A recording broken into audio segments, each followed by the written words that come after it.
What would happen if you built a refuge for a persecuted people in a place where another people already lived? In the next few minutes, you'll learn why this moral quandary is at the root of the struggle between Israelis and Palestinians, and what you can do to help achieve a just peace for everyone in the region.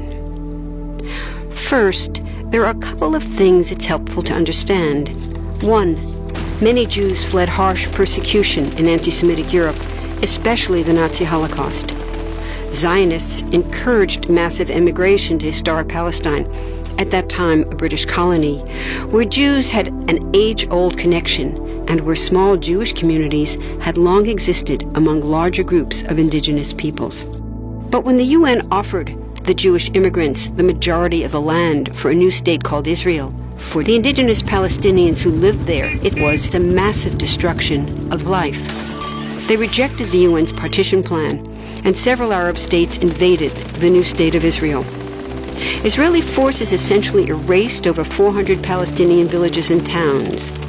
By the end of the fighting, Israel controlled 78% of historic Palestine. And when 750,000 Palestinians who fled or were expelled during fighting tried to return to their homes where the new state now stood, they were permanently barred by the Israeli government. While over 100,000 of their relatives and neighbors who hadn't left became second-class citizens of the new state, along with the new Jewish majority. Today, Palestinian refugees and their descendants number in the millions. Most are in the Gaza Strip, the West Bank, and Jordan. Many are spread throughout the world, with millions still living in refugee camps, seeking to return to their homeland. To sum up, one group of refugees found a much-needed home, but in the process, a new group of refugees was created. Here's the second thing to understand. Israel was founded as a Jewish state. But now ask yourself, what exactly does that mean? People had lots of ideas about what a Jewish state should look like. Some called for equality for all citizens. But what was created, in practice, was institutional discrimination against non-Jews. In other words, Israel ended up being built on a blueprint of exclusion.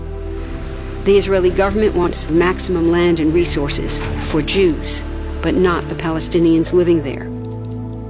That's why, inside Israel, Jews get special privileges, including rights to land and housing, that are denied to the Palestinian citizens, who make up 20% of Israel's population.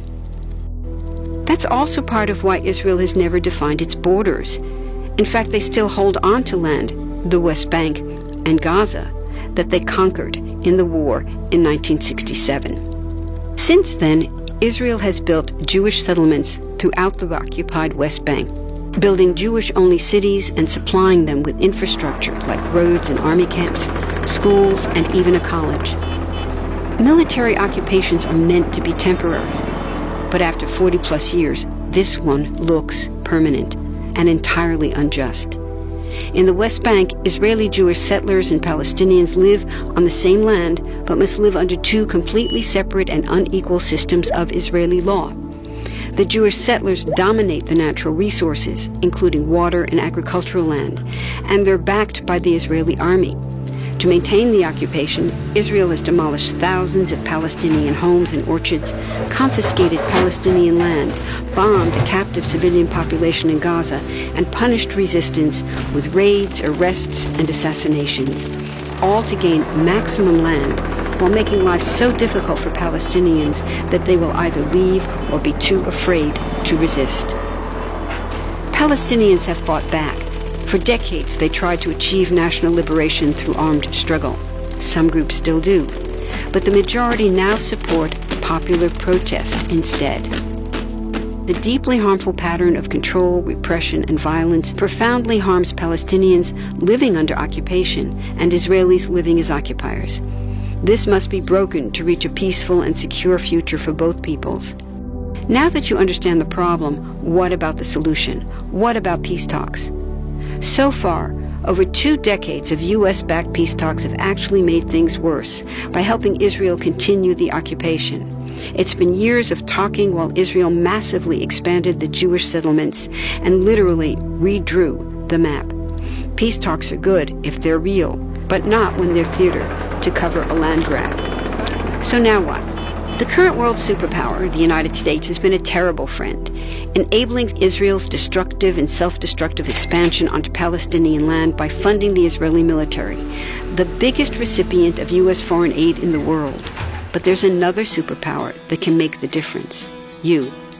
There's a movement with hundreds of thousands of people just like you across the world, including Palestinians and Israelis, protesting, educating, divesting, and boycotting, all to bring nonviolent international pressure on Israel to stop violating human rights of Palestinians.